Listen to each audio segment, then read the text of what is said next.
So, welcome everybody to part 3 of this course and the Breaking Through the Darkness course. And congratulations on those who have been to every session. And I know there are at least some there that I can recognize from previous sessions. So well done to you, because it's quite a big commitment, isn't it? 3 1.5-hour sessions on 3 consecutive Mondays. And today, of course, is being celebrated in some countries, including the UK, as Easter Monday.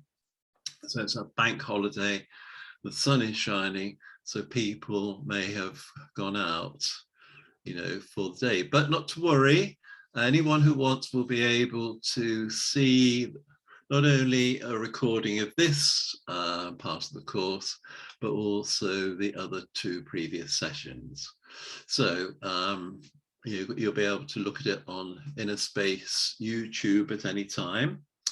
So just a reminder, everything is based on this book, Breaking Through the Darkness: How to Defeat Depression, Anxiety, and Stress Using a Spiritual Perspective. And really, the course is a summary to some extent of the book, but obviously there's more detail in the book. And so it's good to get hold of the book if you can. In the back of the book, there are lots of guided meditations, which are very useful, and they're an important part actually of the whole course, because having read the book or done the course, you then need to put it into practice. And practice is the key to everything. We can know all sorts, and we can do all sorts on occasions, but if we're not practicing it regularly, systematically, then nothing is going to. So we can know, and I do know all sorts of wonderful things, but I don't practice them all. And consequently, I'm not as advanced in some ways as I could be. So practice means practicing, for a minimum of 21 days for any particular piece of behavior we're wanting to change. Some people might say 90 days. But it's regularly and consistently practicing. So if you are feeling stressed, and for example, I always use the example of a traffic jam. If a traffic jam stresses you out, and then you want to overcome that by practicing different techniques like accepting the traffic jam, doing some slow, deep, gentle breathing, shifting your attention away from the jam to something more useful and helpful, then you're going to need to practice for 21 traffic jams. If you're depressed, then the key thing there ideally is to take that step back, be detached, do not identify with the depression, because every time I say I'm depressed, I'm reinforcing that identity, and I'm going to make it stronger than ever. So we need to detach 21 times minimum. Keep on detaching, saying I'm a soul rather than I'm depressed. I'm a soul who is experiencing depressive feelings. Detachment gives us that distance from whatever it is which we are experiencing and want to change. So those are just a few words there. Before we do anything else, I think it's important for us all to just focus on the here and now. And so we're going to do, as usual, some slow, deep, gentle breathing. And for this, we make sure we're sitting upright with the legs uncrossed, feet on the floor, hands open on the thighs,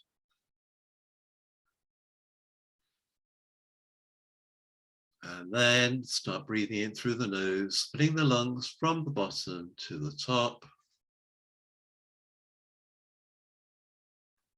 Hold the breath for the count of 3. And slowly release through the mouth.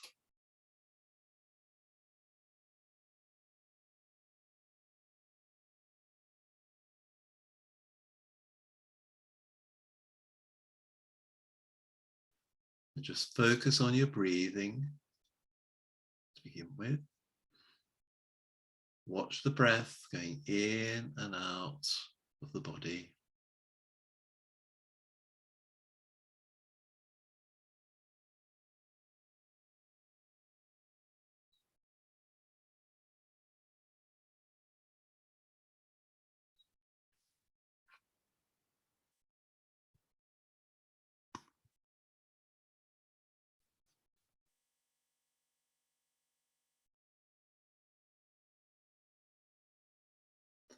And then just observe the calming effect on your body of this breathing.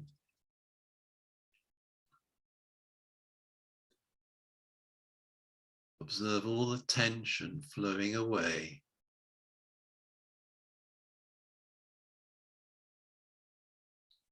Leaving your body feeling very relaxed.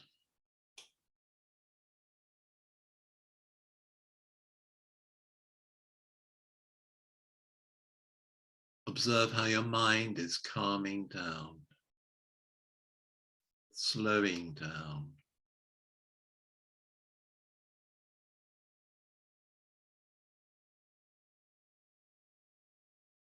Releasing the pressure on the mind.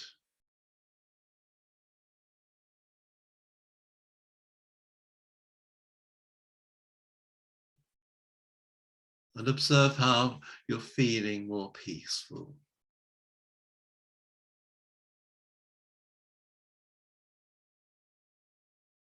Feelings of peace are flowing through you.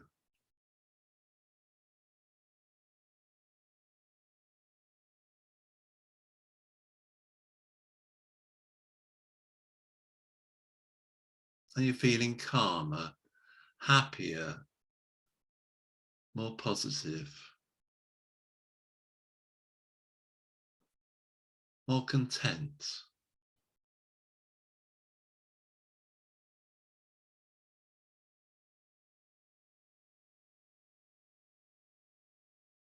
Because you're connecting with your true nature.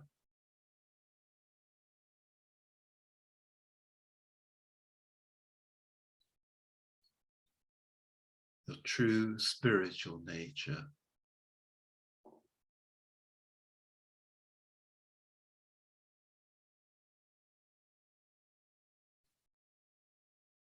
The source of peace within.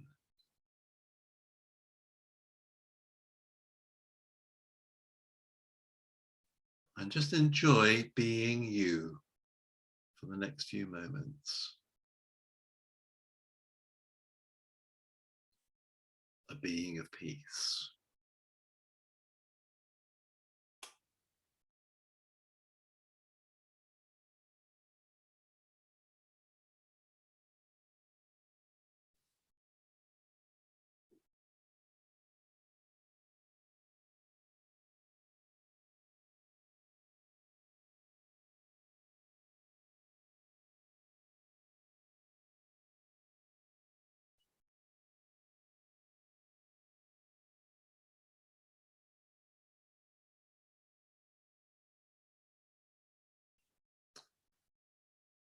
And now holding on to these feelings of being calm and peaceful and content, just bring your awareness back into the room where you are.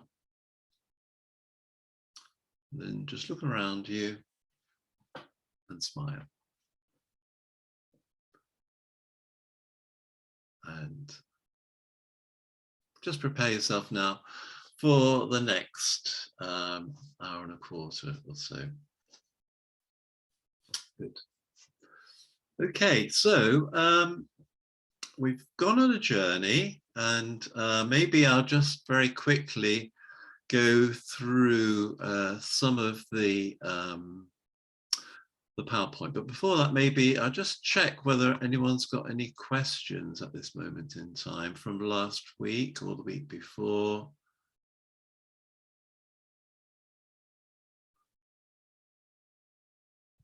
Any unresolved issues at all at the moment? No? Okay then. So I'll go to the screen and you'll see me down the side from now then. And just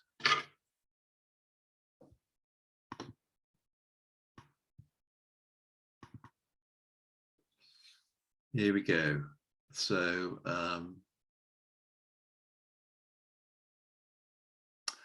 yeah, so the course, as we know, is about how to defeat depression, anxiety, and stress, a spiritual perspective, and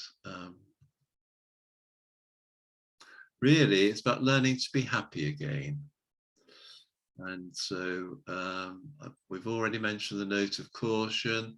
The spiritual perspective will be developing more, but basically it's an awareness that each of us is a soul in a body, and we are experiencing all sorts of things on this earth. And at this moment in time, there are lots of forces which are operating, which are perhaps leading us to go through the dark night of the soul. So, you know, we want to break through that, and we've defined, well, the 4-step process is understanding the mind-body connection, thinking positively, being soul conscious, and connecting with the light. So these are the 2 parts 3 and 4. There are steps 3 and 4 are the ones which we're going to be looking at today in some detail. So we need to remember we're not born depressed, anxious, or stressed. We become depressed, anxious, or stressed. Over time, we lose our happiness and peace due to a variety of experiences. And accepting this truth and taking responsibility for our life, including our negative state of being, is essential if we wish to start breaking through the darkness. So we looked at definitions of depression, stress, and anxiety. We looked at some statistics. We looked at some of the signs of unhappiness, feeling hopeless or guilty or full of regret. A big one is feeling unworthy, unlovable, or not good enough. I think this is at the root of most unhappiness. And of course, then that leads to feelings of lethargy, irritability, insomnia.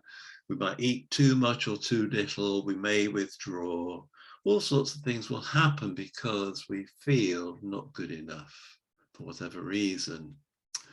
There are lots of influences on us all. So we've looked at the general external ones, both locally and globally, and the personal external ones, you know, which includes the health issues, our own or other people's, relationship challenges, financial hardship, housing issues, carer responsibilities, death of a loved one, and one which wasn't in originally, but I've added since, is a lack of support.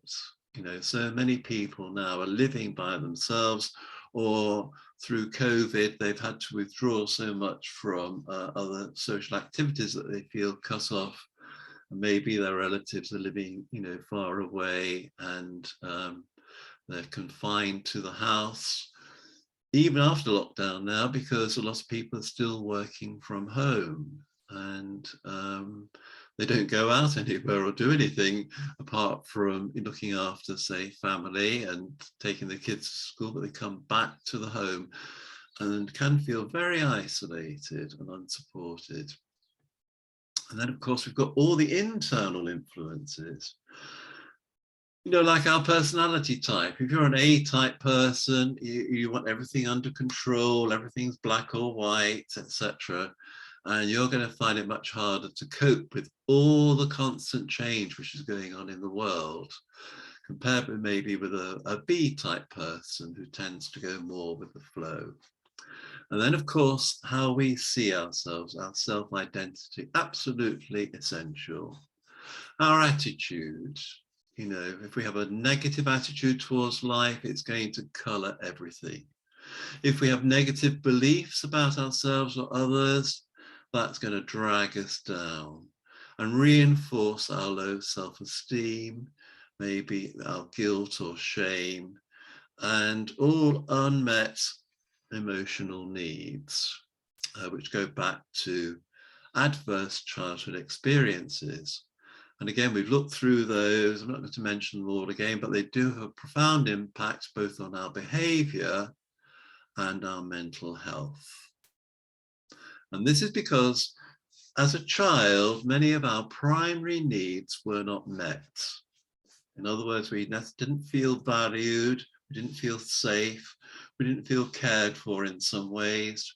We may have been unheard and unseen, unappreciated, rejected, not at all respected or treated fairly or honestly, and never maybe experienced love, and maybe not even ever held, cuddled, or told that I love you. So if we're feeling hurt, and really depression is a form of hurt, we can be sure a primary need is not being met either by ourselves or others. And again, there's a message of hope in that, because we can't expect others to satisfy all our needs, but we can, if we have the right attitude and approach, we can satisfy a lot of our own needs ourselves. Because if we do value ourselves, if we do love ourselves, if we do respect ourselves, we will feel satisfied inside, we will feel happier, and that will make a big difference. So that was part one. That was the introduction. And then that took up the whole of part one of the course. And then last week, we went into the first two steps of breaking through the darkness. And that first step is to understand the mind-body connection. And the second step is all about thinking positively. So we know that there is a complex interplay between the mind and the body. And if we wish to become happy, we need to take control of both the mind and the body. It's not either or. It's important to remember that. It's both. There is an interplay between the two. And the more we take control of them, and use our mind and our body in the right sort of way to uplift us rather than drag us down, then we're going to be able to deal with things much, much more effectively. And that will take the pressure off us, that will make us feel happier and less stressed or anxious. So we looked at how mindfulness can help us, and really, I think mindfulness is now widely accepted everywhere as a very powerful, positive tool to help us to detach, help us to focus on the here and now, help us to be more aware of what's going on in our mind and in our body, and also our heart, how we're feeling inside, if we're feeling heavy, if we're feeling light.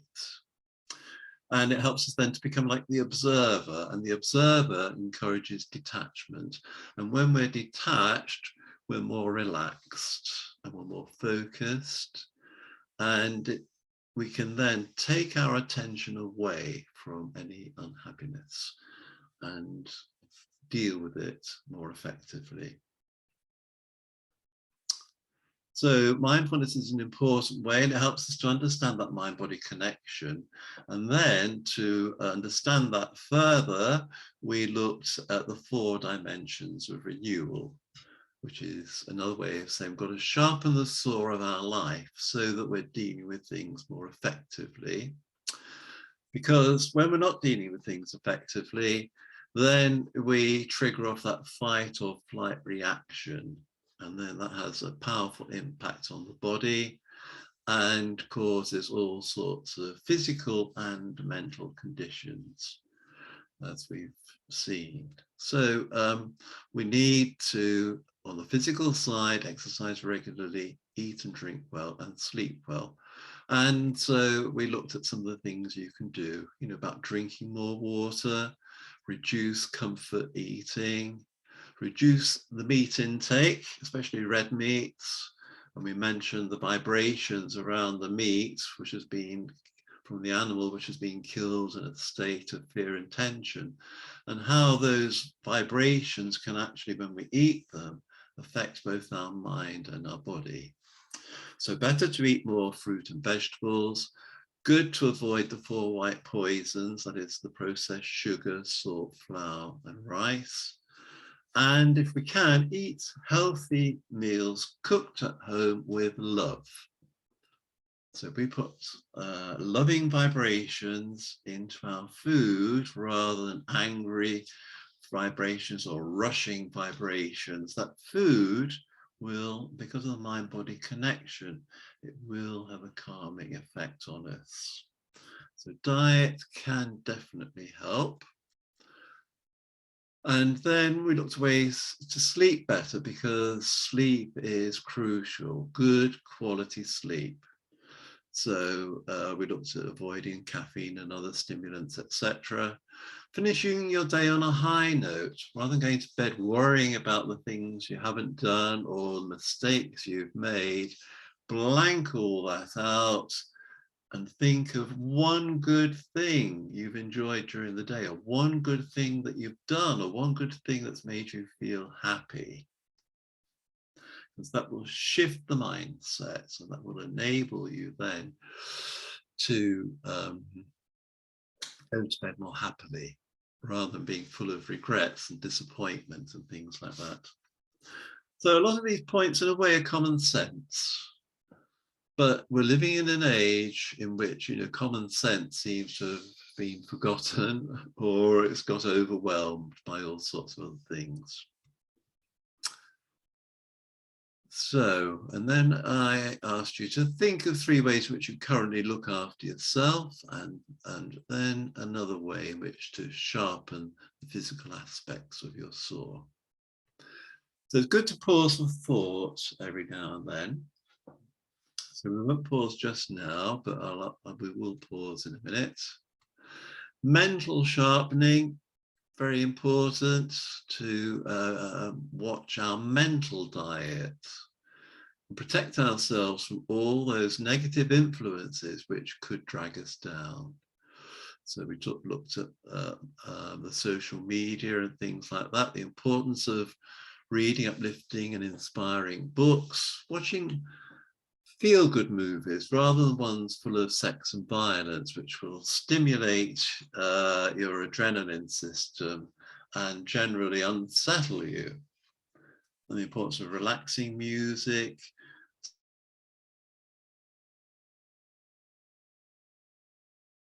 keeping a journal, release them, as well as hopes and dreams. And then spending time in silence, giving our mind a much needed break.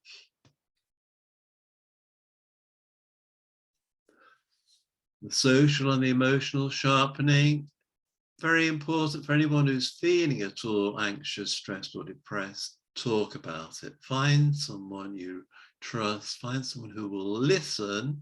They don't have to give you any answers, just listen. Release those feelings.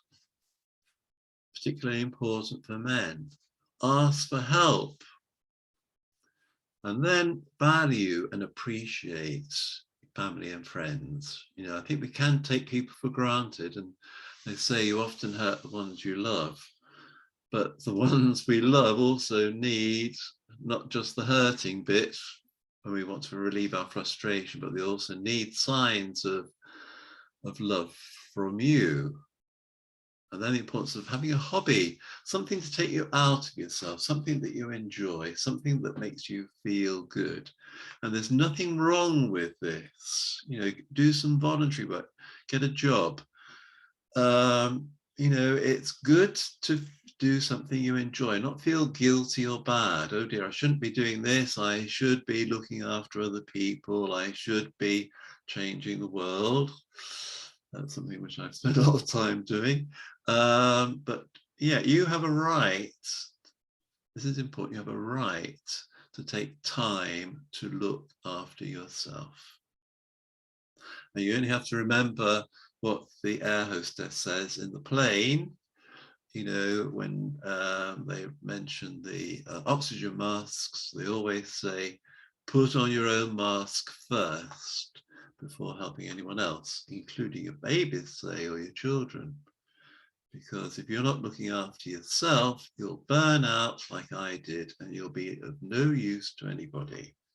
In fact, you'll be the opposite. You'll become a liability, and other people have to spend their time and energy looking after you because you didn't look after yourself. So, you know, these points are very important. And remember, it's not all about me. You know, when we get stressed, when we get anxious, when we get depressed, we tend to just focus down on ourselves and we blank other people out. We blow everything up out of all proportion, and we sink beneath the weight of all these pressures which quite often we're putting on ourselves. They're self-created. And the more you get into that, the less space there is in your life for other people, who will eventually give up on you anyway because they've tried and you're not responding. And you know, they've got their own responsibilities, they've got their own lives to lead, and they can't spend all their time thinking and worrying about you.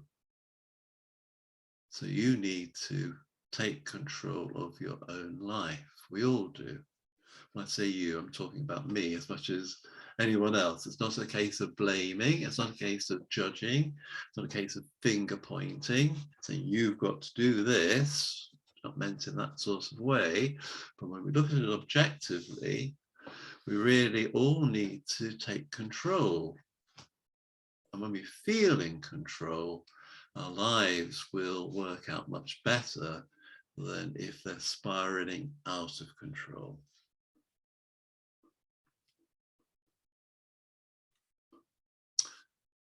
Right, so maybe at this moment in time, then write down 3 ways in which you care for yourself, either mentally, physically, or emotionally.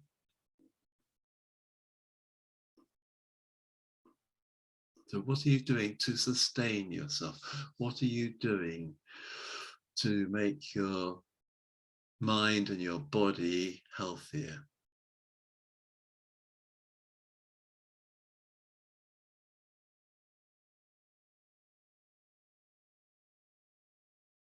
And when you've written down 3, add another one that you're not doing that you would like to do.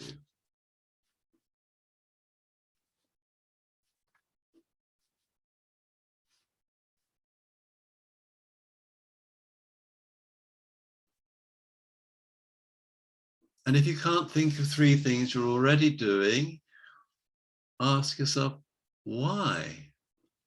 Why aren't I doing things to look after myself? Why aren't I going for walks? Why aren't I watching my diets?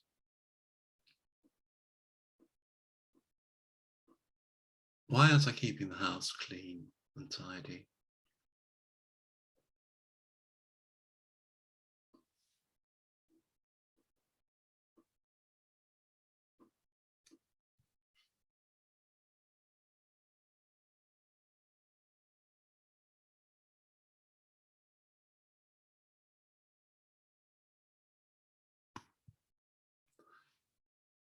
Right.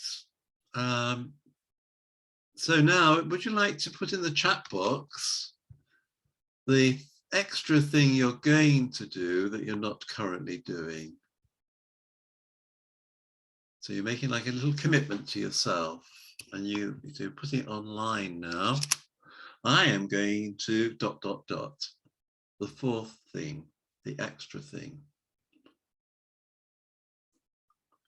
Be nice to see a few examples. Not everybody has to do it, but just 3 or 4 just to inspire us, or something you're going to do to look after yourself, something extra. Little sharpening of the saw. What's it going to be?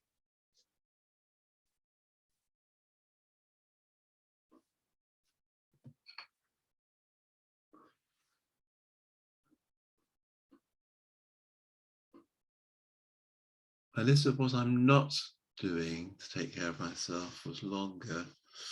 Right, well, you're not meant to be focusing on that. Right. I didn't ask you to write a list of the things you're not doing, because remember, where the attention goes, the energy flows. So this is why we've got to shift our attention away. When we're in negative mode, you know, when we're depressed, stressed, and anxious, we're always focusing on the negative side of things. So yes, remember to maintain a positive attitude. So that's something that Diana's going to do. She's going to, an extra thing she's going to do is maintain a positive attitude, and then someone is going to exercise and dance more, which is lovely. Someone else is going to take up yoga, read a positive affirmation daily. Very good.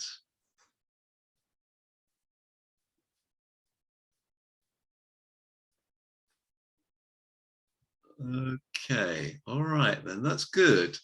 So then if you're going to do any of these things, remember, how long do you have to practice them for?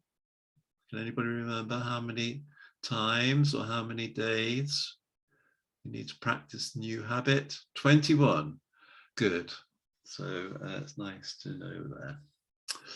Okay, so thank you for sharing. And now I'm going to go back to sharing the screen.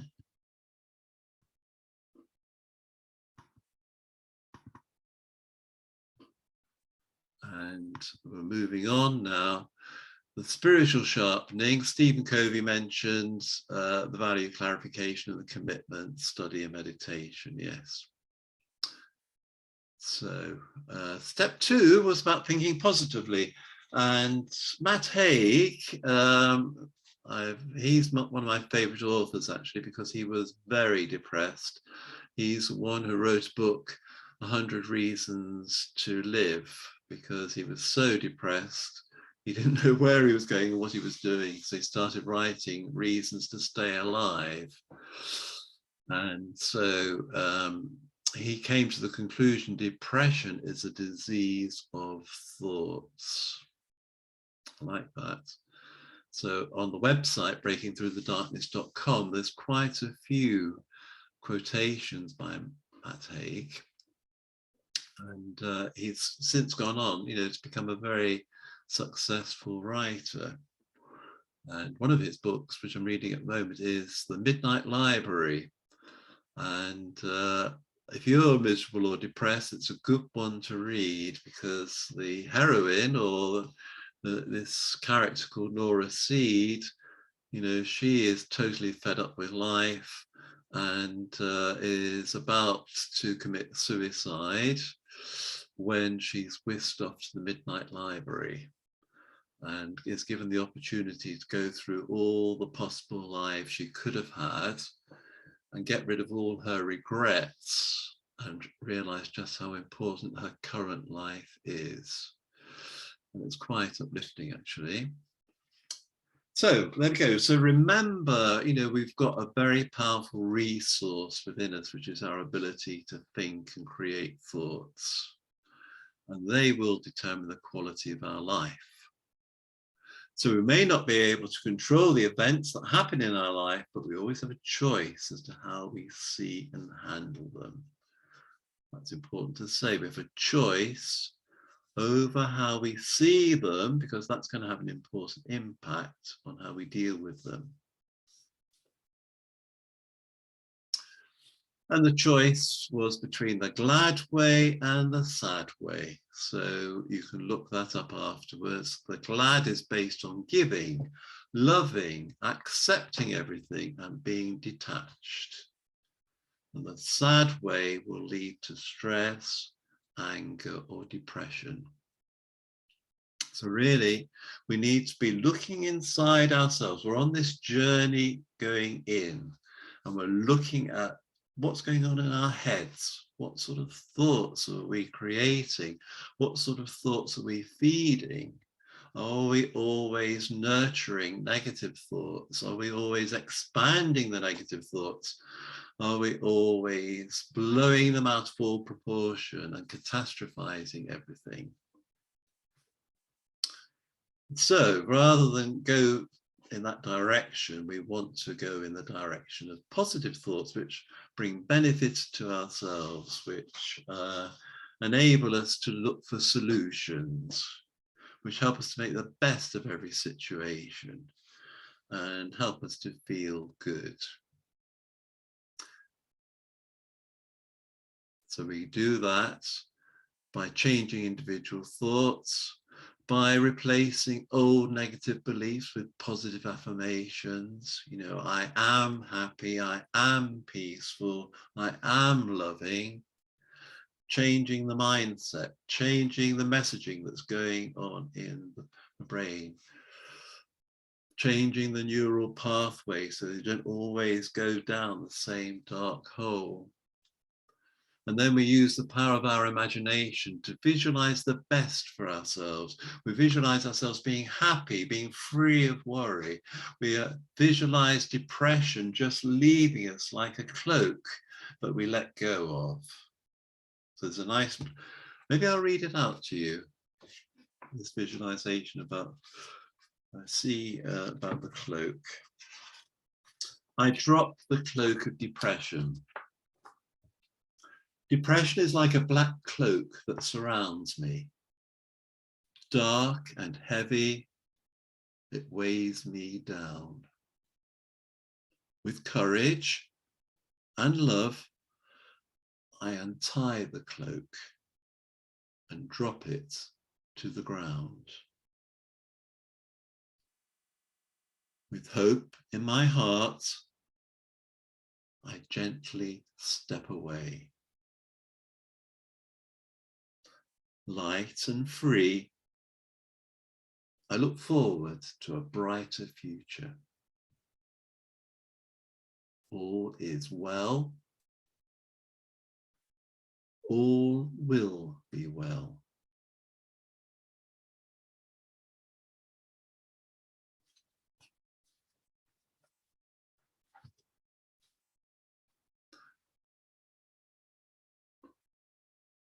So that's an example of a visualization, and you can see it in your mind's eye, big heavy cloak, you know, one of those great big old heavy things that people used to wear, and you just imagine yourself untying it and releasing it and just feeling lighter and brighter as a result. And then we have meditation, of course, and we've done a little bit of that each time. We'll speak about that more later. And then all these other ways of changing our thinking, just putting a full stop, refusing to think about it anymore. And a crucial one, changing our expectations into hope. Developing an attitude of gratitude, changing beliefs, and using positive, proactive language.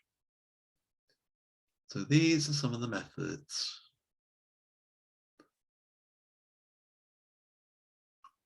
Okay, so maybe we'll do this little exercise now. Write down 3 negative words you often use to describe yourself.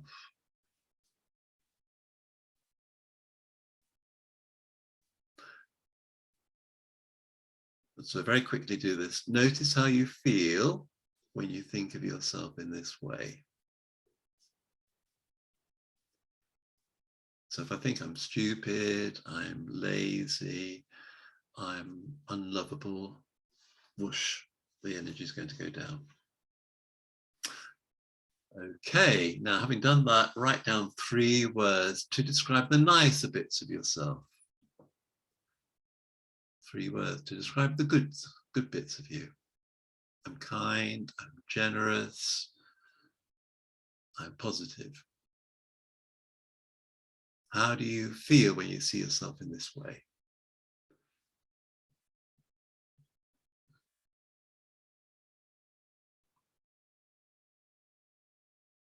So which way do you prefer to see yourself and why?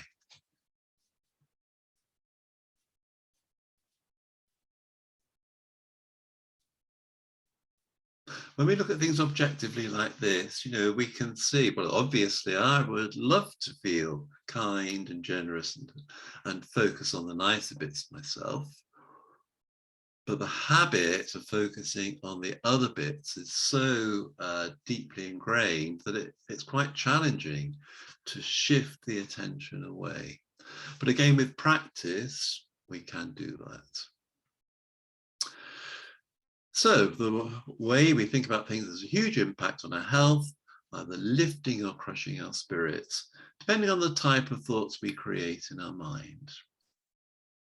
If we wish to escape the mental hell of negative perceptions, beliefs, and attitudes and replace them with positive ones, it is essential that we take a step back and look at our thoughts and check them.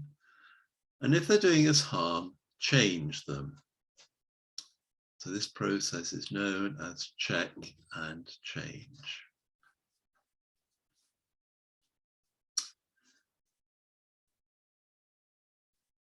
Okay, so I've noticed there's more comments in the chat box. So just go back to those before moving on to steps 3 and 4.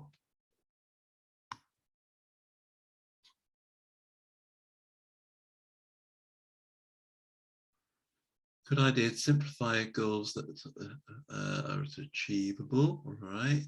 To avoid overwhelm.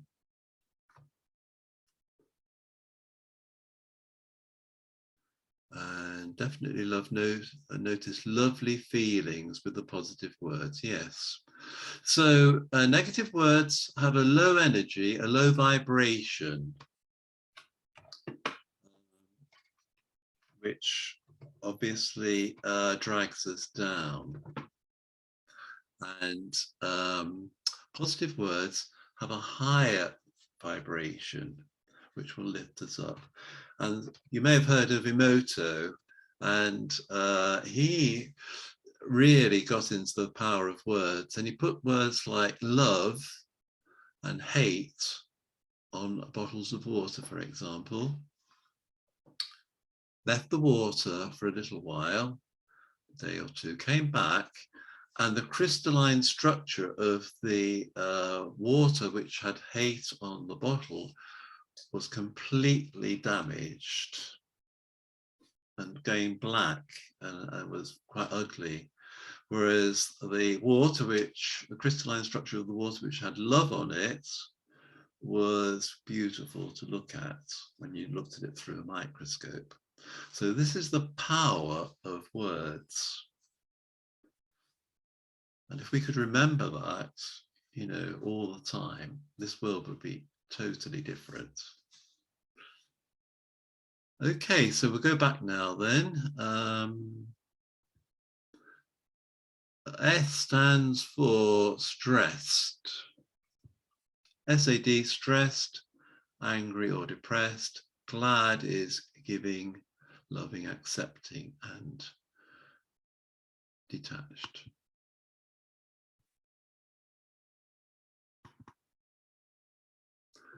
Okay, so coming on to part 3 now. This is the last part, and the 2 steps here.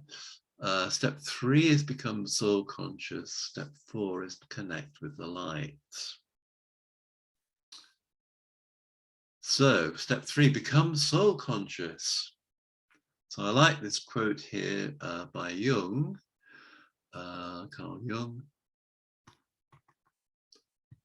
Your vision will become clear only when you can look into your own heart. Who looks outside dreams, who looks inside awakes. And this is really what it's all about, because when we're stressed, anxious, and depressed, I can guarantee that we have switched off from the inside in terms of becoming more enlightened, and we're looking outside, we're looking for other people to fix things, we're wanting other people to change us or support us, and it's all out there rather than looking in. And so this step here about becoming soul conscious is, very important.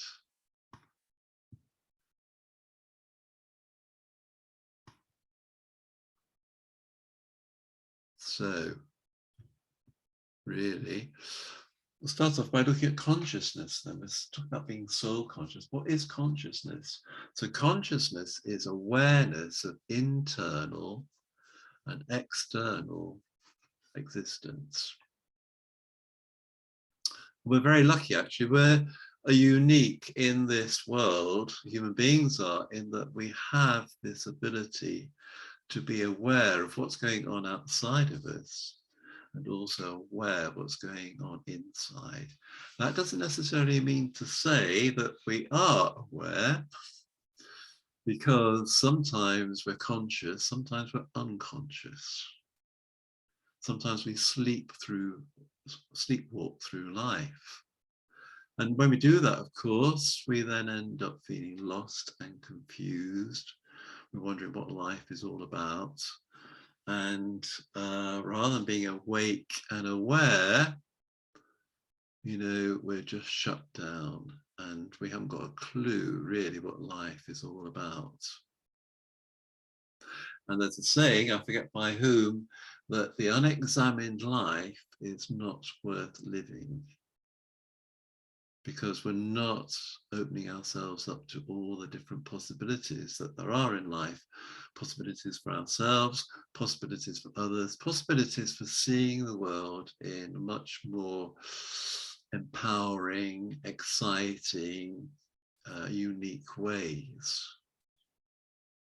We lose the wonder of it and get caught in the drudgery of it. And I can remember recently being in a little group of people who were sharing, and one of the members of the group said, I've lost the joy of living.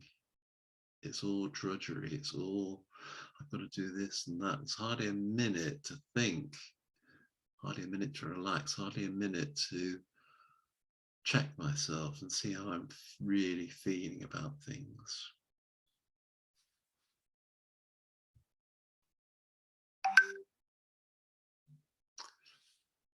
And so there we have the awareness of the external existence, which is limited to physical senses and the physical world of matter, which is constantly changing. And we're aware of our needs and desires of the body and bodily relations. So, I want this and I want that. I want that nicer car. I want that big cake. I want that other cup of coffee, whatever it might be. Our existence can really narrow down, on that level. And then on an internal level, we can be aware of our thoughts and feelings, as we've tried to be, but we can be aware of our ability to create, imagine, and self-question.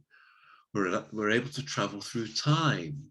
We can think about the past, think about the future. We can be in the here and now. And we've got the ability to look for meaning and purpose in our life. Animals don't have this. They're in the here and now, and they get on with things. If they're hungry, they find something to eat. If they're happy, the dog will wag its tail. If it's alarmed, it will bark. So really, a lot is to do with awareness. And so we're going to do my favorite exercise, which is really interesting and important. So make sure you've got your pen and paper to hand, and what I want you to do, and you've got about a minute or so in which to do it, I want you to write down 16 points about yourself. So imagine, you're writing to somebody you don't know, or you're putting up an advert in a paper, or doing something on Facebook there, so to tell people about yourself. So write down 16 points. Can be anything you like. I'm not going to say what.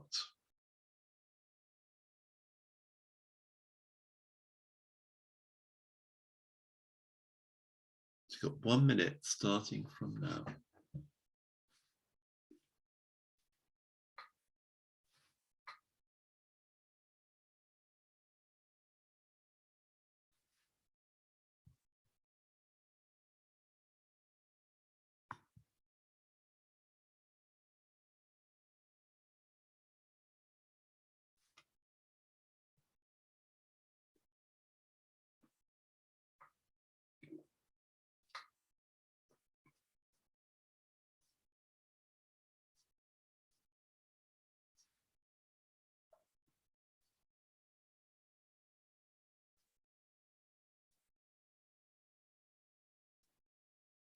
15 seconds left.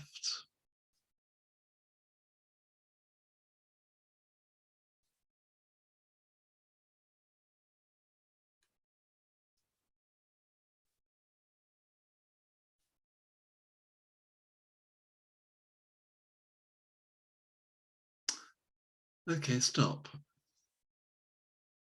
And now I want you to go through the list that you've written down, however many. Not everyone will have written 16 points, but this list actually really is an expression of your self-image, your self-knowledge, your self-identity. If you've only written down 4 or 5 points, it's an indication you're living with a stranger. That is, you know yourself, but you don't really know yourself. If you've done a lot of work on yourself, you'll have found it easier to write those 16 points. Anyway, here we go. So cross off any points connected with your body. So this could be your age, your race, your gender, your sexual orientation, the fact that you wear glasses and you're bald, also your nationality, anything to do with the body, any disability, all comes off the list, any illness, etc. Then cross off anything to do with any of your roles and relationships in life. Being a father or a mother, being a child, your job, anything like that. Cross off all your roles and responsibilities in life. Then cross off anything to do with your possessions, like your house, your car, the swimming pool, the dog, all come off. Then all your hobbies and interests, the knitting, the football, the socializing with friends, the cooking, baking cakes, all off the list. Then anything to do with your belief systems or your philosophy of life, your religion, your political stance on things, all come off. And then any negative points about yourself, like being tired or grumpy or unhappy, depressed, cross them all off.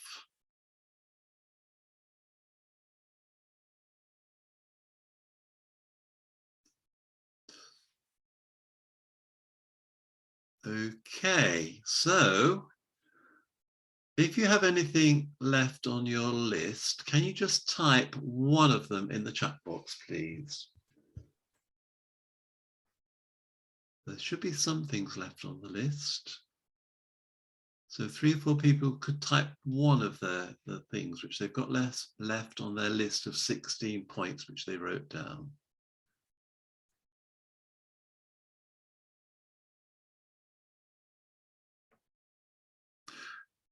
Ah, there we go. Look, caring, compassionate, liking to learn, adventurous, intuitive. Very good. So these are all positive qualities. And the question is, where are these positive qualities coming from?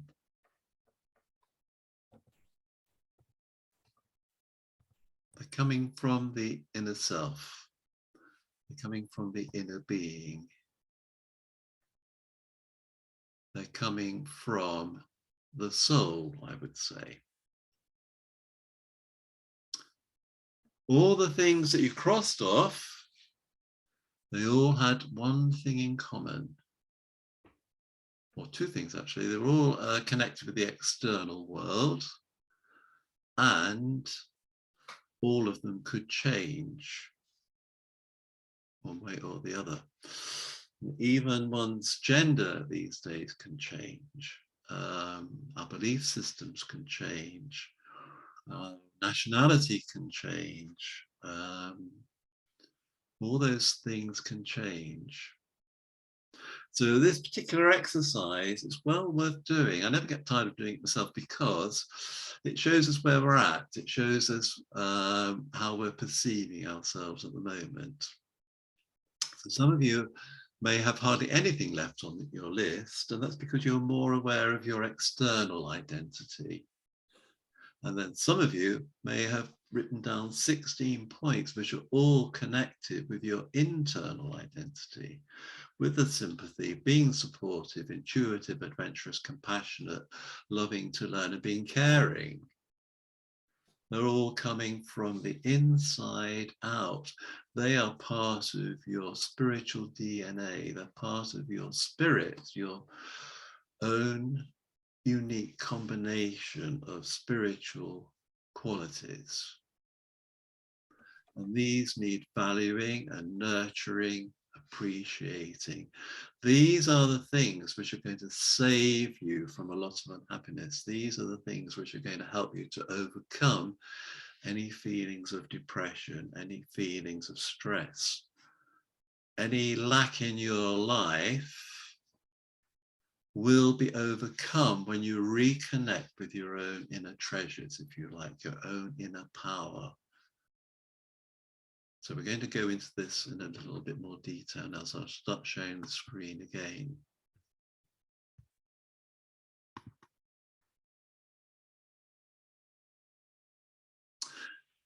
So there are different levels of consciousness or awareness. There's ordinary consciousness, which is called body consciousness. So body consciousness really is just about thinking of yourself as a body. This is the current model which most of the world uses. You know, we're just related to the apes. You know, we come and we go like any other animal. There's nothing special about us, really.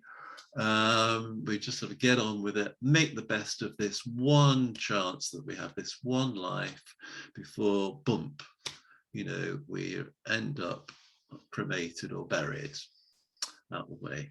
So that is ordinary consciousness. And when we're in that state, we're going to be fearful, we're going to be anxious, we're going to just operate on a basis of scarcity, a meanness, if you like. There'll be nothing, it'll be very dull, very boring. There'll be nothing inspiring about it at all, because we're really half dead, if the truth be known. When we're in a state of higher consciousness, in other words, when we're aware of the soul or the higher self, the spirit, the being that's in the body, then we have a different perspective. Then we're able to connect with all those qualities we've just mentioned. Then we open up to a whole new world. And then the third level of consciousness, which is super consciousness, is where we ascend, if you like, even higher in our consciousness, and we become aware of the divine, or the supreme God, whatever you want to call the ultimate source of spiritual power. And you could say the story of our life is the battle between these different types of consciousness, because we may be stuck a lot of the time in body consciousness, excuse me, but sometimes we'll have a breakthrough.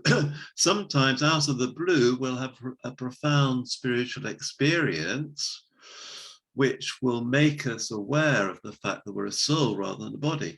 Sometimes we may even feel a direct connection with God. So people who've had what do you call them now? Sorry. Out of body experiences, where they've left their body, or near death experiences, and they've been operated on, or they've been involved in an accident, and they've left the body, they've gone into the light, they felt wonderful, full of peace and everything else. And then for whatever reason, they come back in the body, but their consciousness has completely changed. They can't see life in the way that they did before. It's no longer ordinary. It's suddenly become extraordinary. The whole experience of being on this earth suddenly has expanded into something completely different. And their lives are never the same again. And they operate on a different level, and they want to just serve and give and love and help people to expand their consciousness, to rise to a higher level, which actually is the right of us all. And in fact, whether we realize it or not, we've all been there, which is one of the reasons why we're unhappy and depressed, because we're no longer there and we wish we were. We have felt blissful, we have felt joyful, life has been wonderful. And here we are now dragging around like ants or snakes in the grass, and it's not a nice experience. So the key to happier life, free from depression, stress and anxiety, is the ability to recognize the state of our consciousness at any one moment in time, and if necessary, shift to a higher level. So if we can shift from an ordinary state, which is dragging us down, get into this awareness of being a soul, or even better still, connect with the divine, we're going to see things differently and do things differently and feel differently. So it's very important.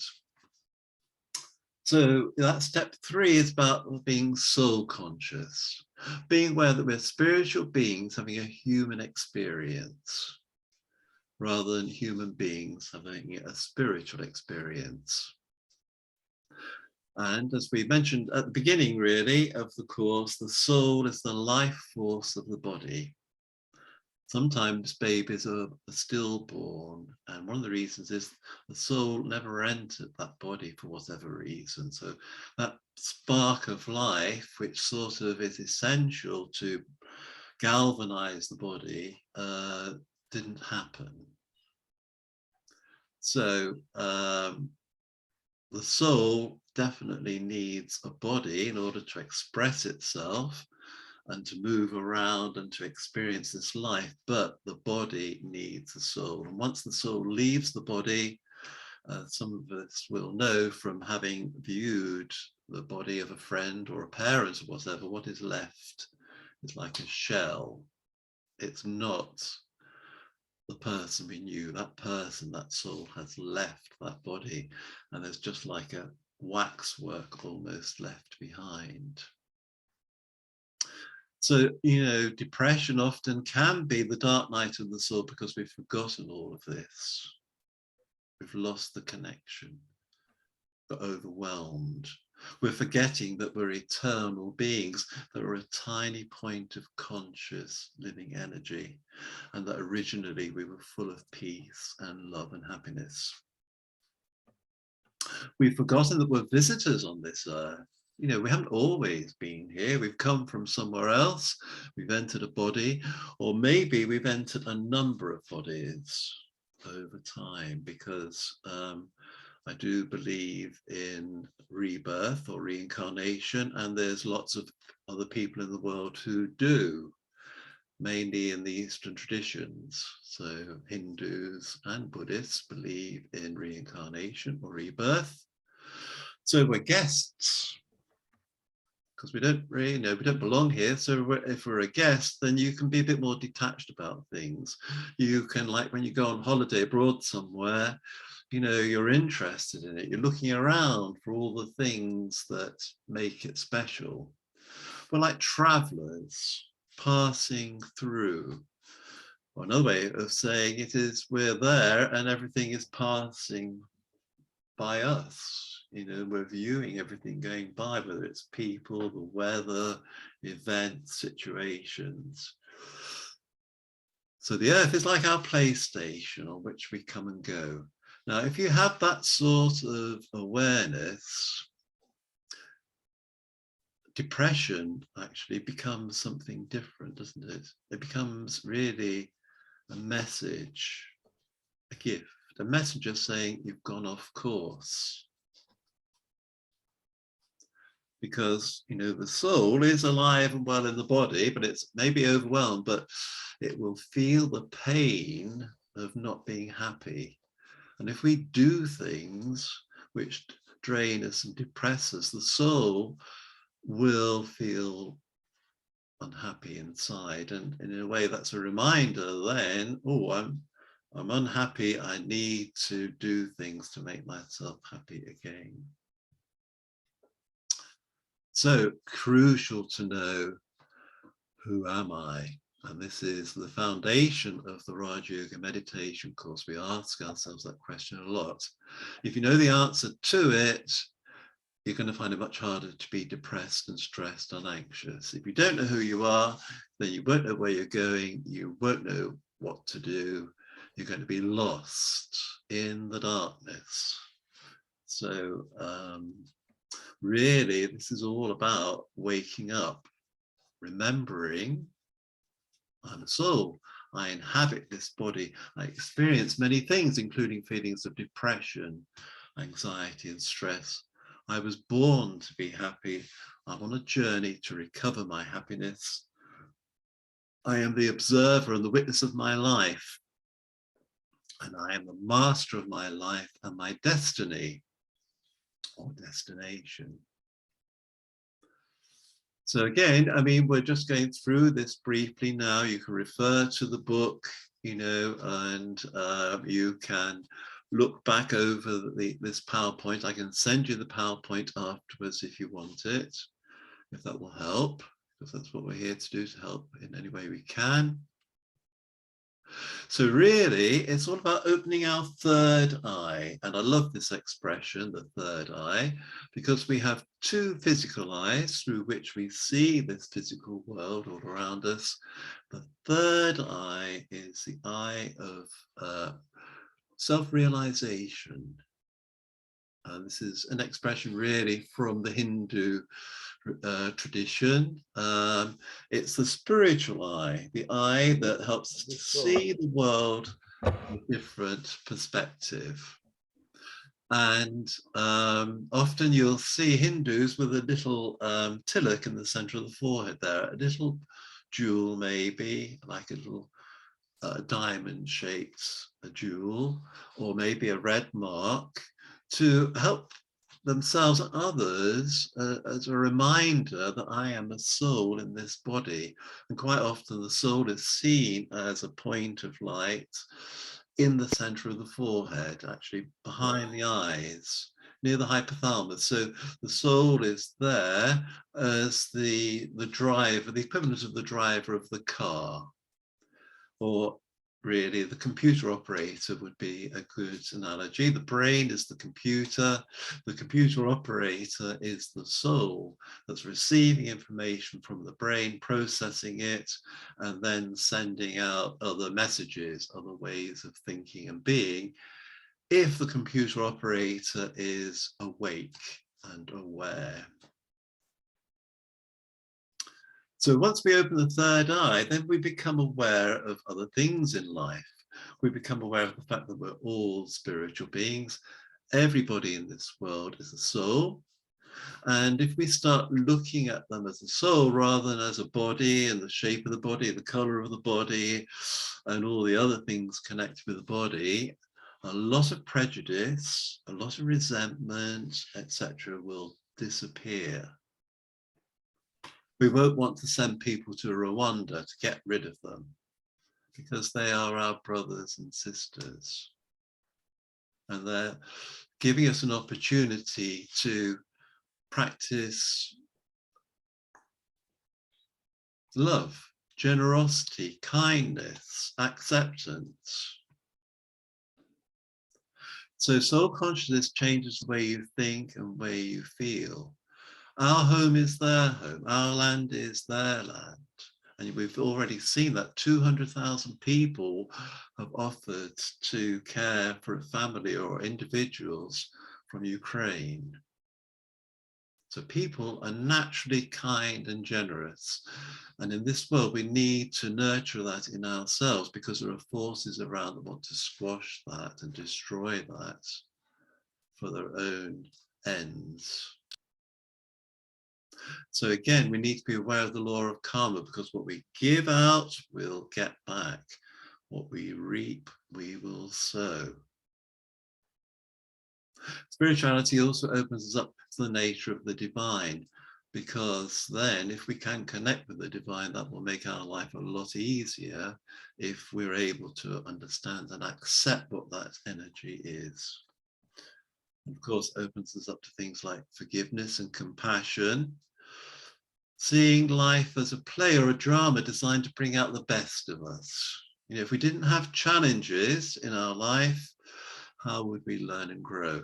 So I like to see life as a spiritual gymnasium. You know, where you've got the racetrack to run around, you've got the pole vaulting to get yourself over a really big challenge, you've got the hurdles to run over very quickly, you've got the weights to lift up to develop your spiritual muscles. And again, like any good athlete, you need to practice a lot, you need to be very focused, you need to have a destination, a goal. You know, I want to be the best at whatever it is that we want to be. And then, of course, we'll recognize the connection between spiritual energy all around us and how it can create and sustain the world. Because if we're all coming from a place of love and peace, for example, we're not going to be killing any animals. We're not going to be spending a fortune on bombing ourselves to bits. We're going to value the trees, value the environment, value the fish and everything else, and we will create a totally different sort of world. And we'll understand the interconnection between everything. I mean, we're having to learn all this, you know, the hard way at the moment, you know, in terms of what's going on in Ukraine. We're suddenly realizing Ukraine provides us with a lot of our wheat, a lot of our oil. We suddenly realize we're dependent on Russia for oil and gas. And, you know, everything is interconnected. And it starts on this thought level, it starts on this soul level, but it penetrates down into every aspect of life. So having a third eye open is a big step forward for everybody. And ideally and eventually everyone's third eye will open.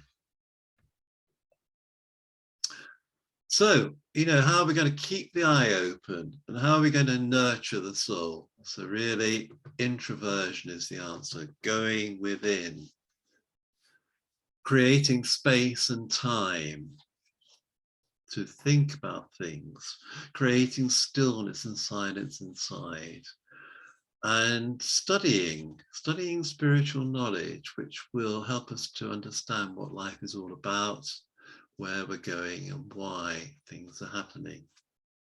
the meditation connected with that. So for the Brahma Kumaris, meditation is a special form of meditation. It's called Raj Yoga. Raj means royal, and yoga means connection. So it's the highest form of connection. It's not hatha yoga, where you connect through your mind and your body through physical exercise. It's a mental form of yoga, yoga of the mind, where you connect with the soul, and then as a soul you connect with the divine source. So again, you can always find out about that afterwards and do the course near online, through your center or whatever. And then we need to be focused on the being rather than the doing, because if I'm actually connected with who I really am, if I am full of peace and love and happiness and things like that, they will naturally just flow through me and from me. And I will obviously still be doing things, but I'll be doing them from a position of love rather than fear, because I want to rather than because I have to. So a lot of that stress, I must do this and I must do that, will go. Because when we do things with love, everything flows. It's a pleasure, it's a joy. You don't mind how long you spend doing something. Like parents, they'll spend hours and hours helping their children to learn something. They'll spend hours and hours waiting in a hospital by their bedside. They don't mind how long, because they're doing it from a position of love. So again, detachment keeps coming up, but when as a soul, I do need to practice detachment. And all my virtues and qualities. As you'll see in the book, there's about 100 different virtues which we all have access to, 100. And so, you can look through them, think about them, you can buy books on virtues, you can Google them online, and find out more about them. The more you think about them and the more you start to put them into practice, the happier you're going to be. And this is going to take you away from me, poor me, and it's going to make you feel good. It's going to take you out of yourself. It's going to take you beyond yourself. It's going to lift the depression, because you won't have time to be depressed. You won't have time to be bored, because you'll be creating and giving and fulfilling your destiny. We're all meant to come on this earth to express and share and give and love, for our own sake as well as other people's. And when we do that, the quality of our life totally changes, and it has a big impact not only on ourselves but other people too. And then, very important, to listen to our conscience. Listen to our intuition. There is a voice inside which will guide us.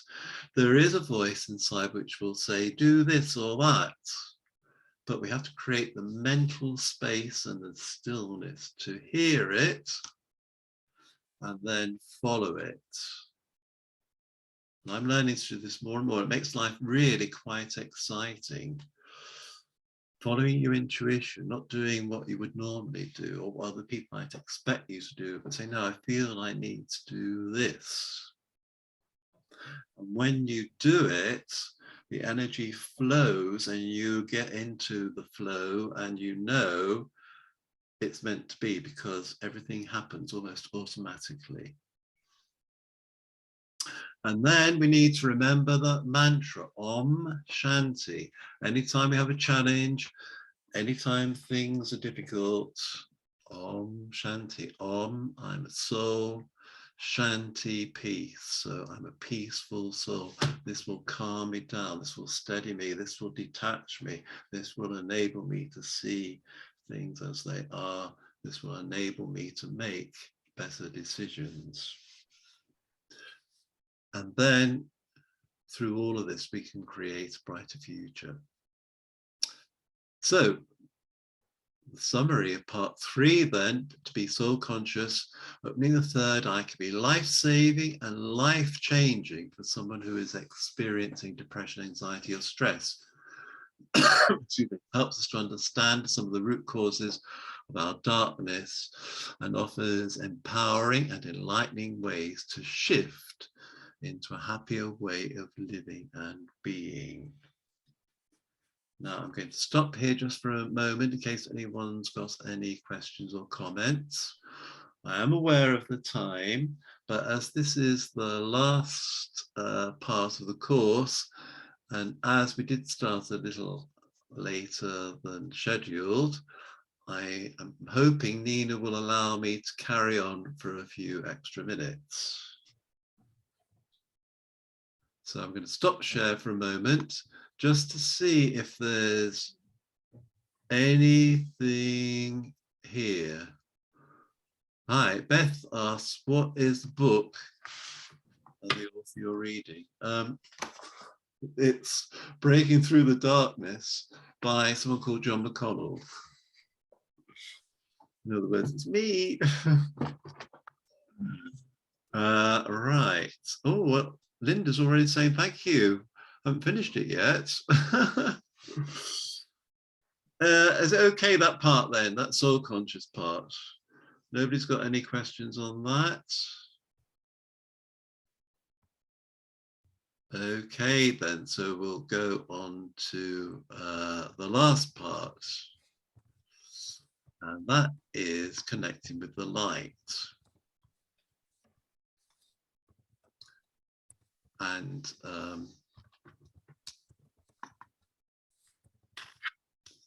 yes, we'll go through this quickly, but that doesn't mean so it's not important, of course, but you can read it up if you want, and you can look at the PowerPoint notes afterwards. So, truth, this is a nice expression by Julian of Norwich, who was a nun of a priory, or prioress, I should say, I think in the 14th or the 15th century. Truth sees God, and wisdom contemplates God. And from the two comes a third, a holy and wonderful delight in God, who is love. So I think it's worth repeating. Truth sees God and wisdom contemplates God. And from these two comes a third, a holy and wonderful delight in God, who is love.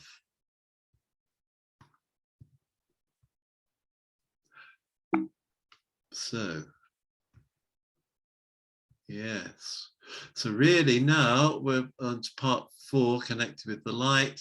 And this is about supraconsciousness. If you remember, we've talked about ordinary consciousness, higher consciousness. Supraconsciousness is being aware of and connecting to the one. Now I've used the word the one here because the word God does have lots of negative connotations for a lot of people, which is one of the reasons why there aren't so many people going to church these days. God has been given a bad name.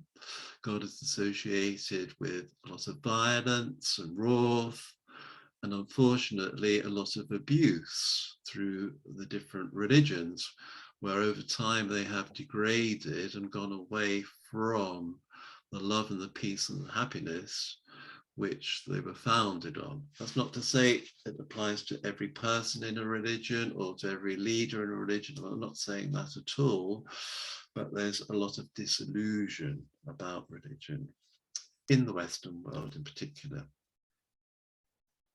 And God has been traditionally seen, I'm using the word God there now, but hopefully in a different way, as a source of unconditional love, a source of light, peace, power, insight, and wisdom, and someone who's there to help us.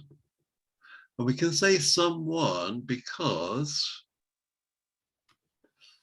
our understanding of God, I would say the Brahmakumari's understanding of God is that God is a soul, the same as you or me, which actually is very different from an unknown person in the sky or something that cannot ever be known.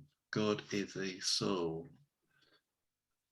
but the supreme soul. And the difference is that soul does not come on the earth and get caught up in all the things that we do. So like ourselves, originally, we were full of love and light. So God actually is a being of unconditional love and light. He just sees souls, just sees the world as a stage on which all the children, if you like, are playing.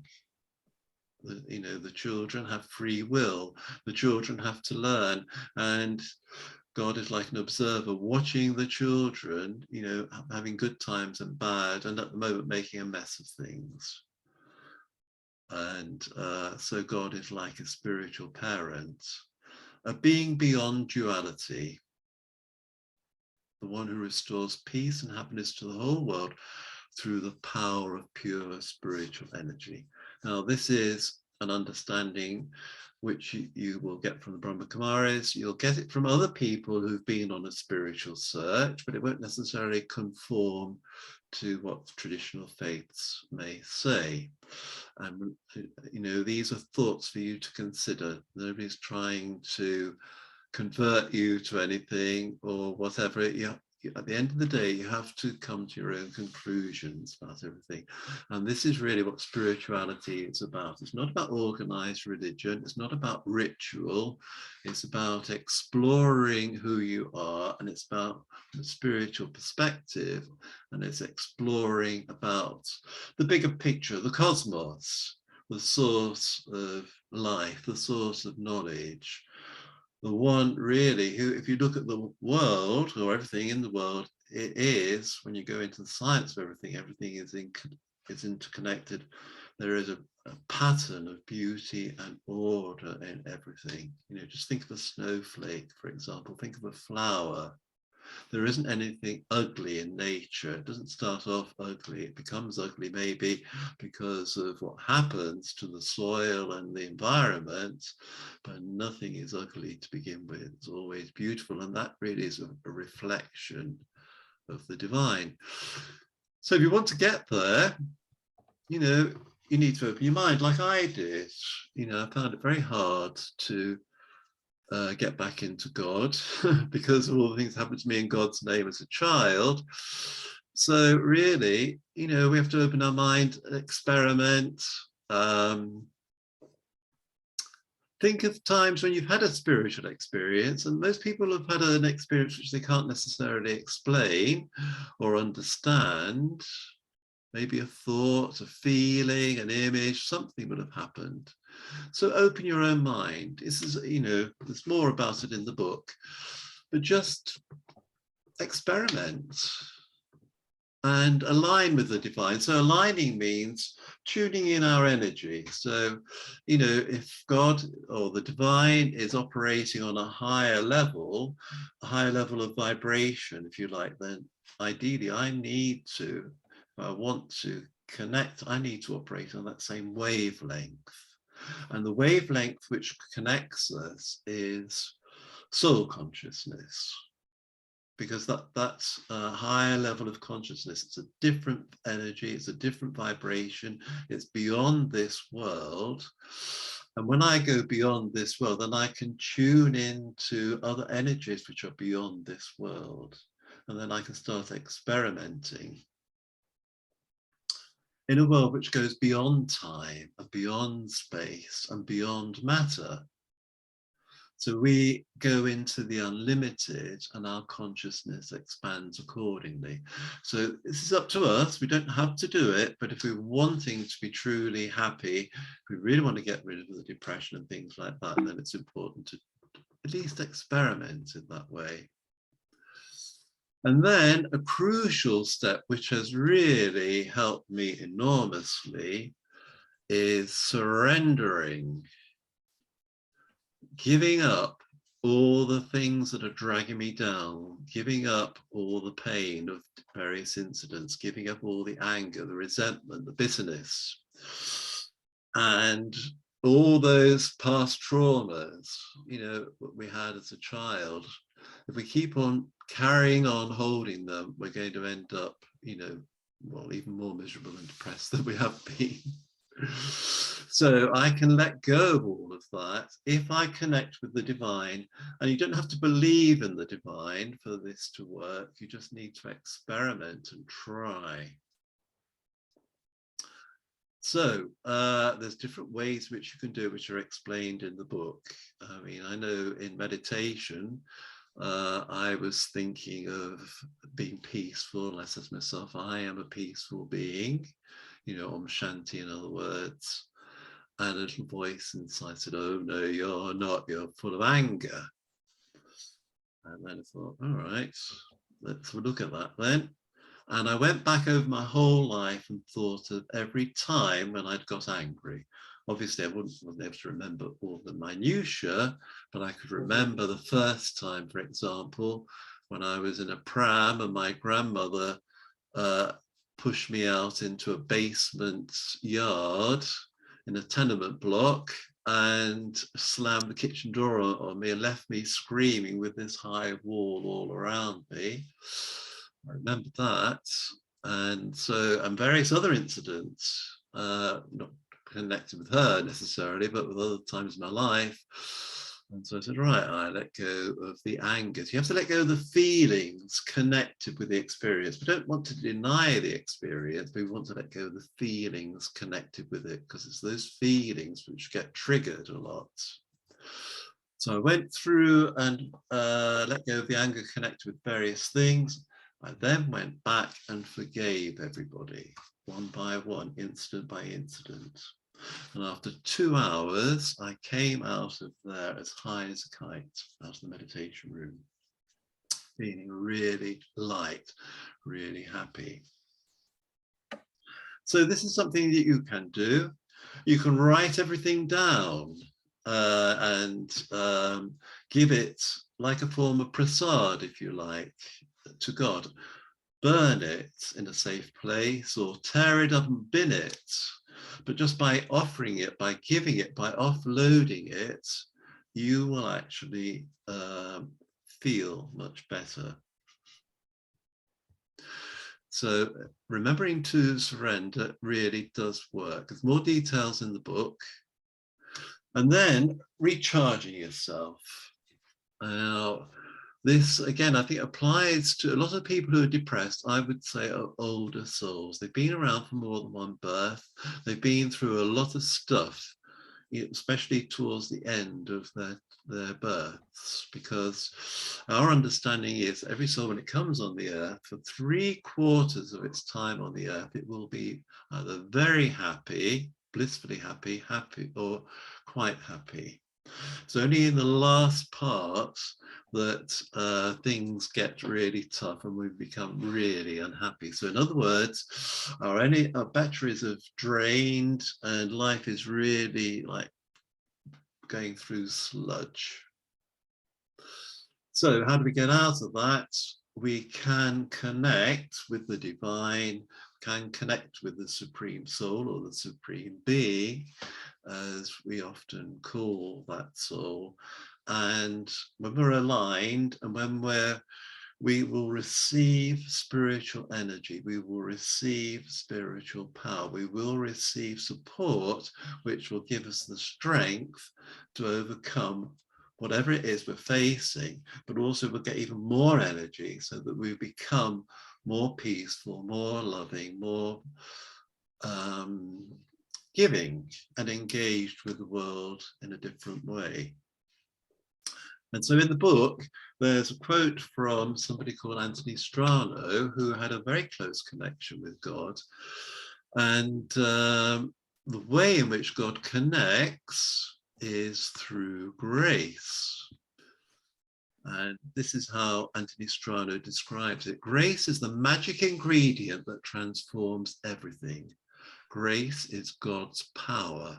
It is non-human. Although received through human thought, it moves the mind and heart towards higher wisdom and love. And there's more on that in the book, or you can actually buy the book, which is called The Man Who Loved Angels. Okay then, so we can recharge and then we can, when we're recharged, we can shine our light. So in other words, we become happy, we become bright. We've shifted from me to we become the change we want to see, and we become a beacon of hope for others. So this isn't just some sort of theory, this actually works. And, I would say I'm really grateful for what I've discovered for myself, because I was one of those really down. I was one of those who was feeling suicidal. I was one of those who thought there was no light at the end of the tunnel. And now I hope I have shifted from me to we, not all the time, but most of the time. And I am doing my best to be the change I want to see. And I hope, I'm able to give hope to others. Obviously, not just me, because there's a lot more than me involved in it all, isn't there? It's an interaction. And what I've got from the Brahma Kumaris, and they've been working on these things for the last 75 years or longer. They've done a lot of research. The whole thing is quite amazing, but it's up to you. You don't have to go anywhere near it. I'm not here to advocate for them. I'm here to try and help you if possible. So the summary of that step 4 is, if we can open our mind and heart to God, we will receive the power to recharge, reboot our soul, and overcome the negative forces that have ruled us for so long and made us depressed, anxious, or stressed. So that's the end of the course. I'll do a final meditation in a minute, but if you want more information, you can read the book, How to Defeat, Breaking Through Glass, How to Defeat Depression, Anxiety, and Stress. It's available on Amazon and Inspired Stillness in print and e-version. You can go to the website, breakingthroughthedarkness.com, and there's a lovely website there. If you want a copy of the PowerPoint, you can email me at info@breakingthroughthedarkness.com, and I'll send you a copy of the PowerPoint. So I'll just see if there's any questions, if that's okay, Nina. We don't have to necessarily record this part.